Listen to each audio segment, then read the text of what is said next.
ఉన్నాయి ఈ కాలంలో. ఆ కోకాపేటలో ఎకరం ఉంటే 100 కోట్లు. ఎవరి కాడ డబ్బులు లేవు, డబ్బుకు విలువ లేదు. డబ్బు ఉండడం ముఖ్యం కాదు, ఆ డబ్బును ఖర్చు పెట్టే గుణం కూడా ఉండాలా. 10 మందికి సాయం చేసేదానికి ఆ గుండె కూడా ఉండాలా. ఆ గుండెను మనం బతికించుకోవాలి ఈరోజు. కాబట్టి అందరం కూడా మేకపాటి కుటుంబానికి అండగా నిలబడాల్సినటువంటి అవసరం ఉంది. ఆయన ఆ పక్క తెలుగుదేశం క్యాండిడేట్ ఎవరు నాకు తెలీదు.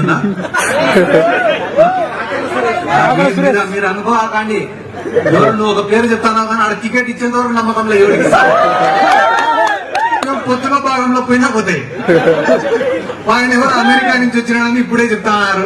మరి ఏమన్నా ఆయన వర్చువల్ లో ఓట్లు అడుగుతాడేమో నాకు తెలియదు. ఏంటన్నా లెక్కలో ఉండే పెద్ద బొక్కలు కూడా బయటకు. ఏ పార్టీకైనా, ఏ రాజకీయ పార్టీకైనా ఒక పార్టీ, ఒక నాయకత్వం, ఒక సిద్ధాంతం అనేది ఉండాలి. ఏ రాజకీయ పార్టీ పుట్టినా కూడా ఒక సిద్ధాంతం కోసమే పుట్టింటది. కూడు గూడు గుడ్డ అని చెప్పి ఒక పార్టీ పుట్టింది. తెలుగువాడి ఆత్మగౌరవం కోసం అని చెప్పి ఒక పార్టీ పుట్టింది. పెట్టుబడిదారులకు వ్యతిరేకంగా అని చెప్పి ఒక పార్టీ పుట్టింది.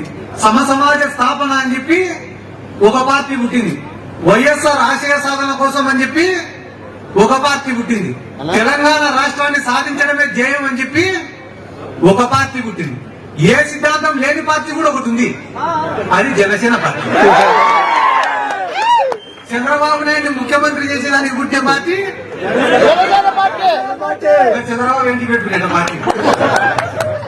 కాబట్టి ఏ పార్టీకైనా కూడా ఒక సిద్ధాంతం అనేది ఉంటుంది. ఆ సిద్ధాంతాలను మర్చిపోయి పనిచేసినప్పుడు ఆ పార్టీలు పుట్టగతులు లేకుండా పోతాయి.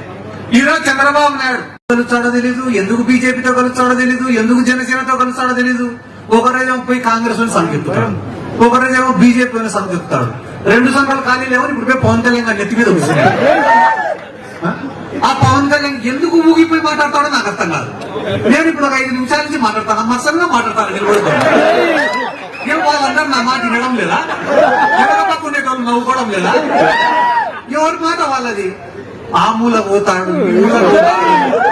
నాకే భయం అవుతుంది అప్పుడప్పుడు స్టేజ్ నుంచి కింద పోతాడు. ఏంటో ఈ పంచాయతీ ఎంత అర్థం కాలే నాకు. ఎందుకు ఇవన్నీ కూడా చెప్తాను అంటే మీరు కూడా అందరూ గుర్తు పెట్టుకోండి. మోసగానికి నాయకుడికి మధ్యన ఉండేటటువంటి తేడా ఏందనేది ఆలోచన చేయండి. మోసగాడు అనేవాడు ఎట్టుంటాడు రా అంటే నీ కష్టాన్ని వాడుకుంటాడు, నా కష్టాన్ని వాడుకుంటాడు, నీ శ్రమను వాడుకుంటాడు, నా శ్రమను వాడుకుంటాడు, ఎదుగుతాడు. ఎదిగిన తర్వాత అందరినీ కూడా మర్చిపోతాడు. కానీ నాయకుడు అనేవాడు ఎదిగిన ప్రతి మెట్టును గుర్తు పెట్టుకుంటాడు, సాయం చేసిన ప్రతి గుండెను పైకి తీసుకొని వస్తాడు. జగన్మోహన్ రెడ్డిని నమ్ముకునే ప్రతి కార్యకర్త కూడా ఈ రోజు ఒక ఎంపీటీసీనో, జెడ్పీటీసీనో, సర్పంచో, మున్సిపల్ చైర్మన్, కౌన్సిలర్లో, కార్పొరేటర్లో, లేకుంటే కార్పొరేషన్ చైర్మన్ లో, ఎమ్మెల్యేలో, ఎంపీలో, రాజ్యసభ సభ్యులో, చిన్న చిన్న బీసీలు, ఎస్సీలు, ఎస్టీలు, మైనార్టీలు పెద్ద పెద్ద స్థానాలలో కూర్చొని కదా. పవన్ కళ్యాణ్ నమ్ముకునే ఏం చేస్తారు? సైకిల్ గుర్తు పట్టుకొని తిరుగుతారు. ఏం చేస్తారు? సైకిల్ గుర్తు. ఆ మాట అనకూడదు కానీ తప్పడంలో ఏం చేయమంటావు? ఎంత కంట్రోల్ చేసుకునే టెంప్ట్ చేస్తాను. నేను అడిగేది మళ్ళా వాస్తవమా కదా అని ఆలోచించమని మాత్రమే నేను చెప్తానా. వైసీపీ చెప్పేది వినండి, తెలుగుదేశం వాడు చెప్పేది వినండి, జనసేన వాడు చెప్పేది వినండి. కానీ నిజమేందో ఆలోచించాల్సినటువంటి బాధ్యత ఇక్కడ ఉన్న ప్రతి ఒక్కడి పైన ఉంది. ఎందుకంటే మంచి చేసి కూడా ఓట్లు గెలిచలేకుంటేటన్నా మనం తప్పుడు వాళ్ళే గెలుస్తారు. స్టేజ్ పైకి ఎక్కిన వాళ్ళందరినీ 2 నిమిషాలు మాట్లాడు, 2 నిమిషాలు మాట్లాడు, 2 నిమిషాలు మాట్లాడంటే 2 నిమిషాలు మాట్లాడడానికి మేముండే తెలుగుదేశంలోనా? తెలుగుదేశం వాడు ఏం చేయలే కాబట్టి 1 నిమిషంలో మాట్లాడి వెళ్ళిపోవచ్చు. ఎందుకంటే చెప్పుకునేదానికి ఏం లేవు. కానీ మేముండేది వైఎస్ఆర్ కాంగ్రెస్ పార్టీలోనా. అసలు మహిళలు ఏడైనా ఆసరా ప్రోగ్రాం లేకపోయి మైకిస్తే వాళ్ళు లాక్కునే ఇవ్వడంలే మైకు. ఎందుకంటే నాకు తెలిసిండొచ్చు, తెలియకపోయినచ్చు. కానీ ప్రభుత్వం ద్వారా లబ్ధి పొందిన ప్రతి ఒక్కరికి తెలుసన్న జగన్మోహన్ రెడ్డి గారు చేసిన సాయం ఏందనేది.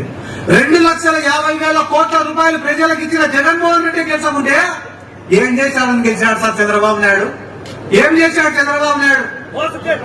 మోసం చేసినాడు, మోసమే చేసినాడు చంద్రబాబు నాయుడు. అమరావతిలో రాజధాని కట్టా అని చెప్పి. Please subscribe .news.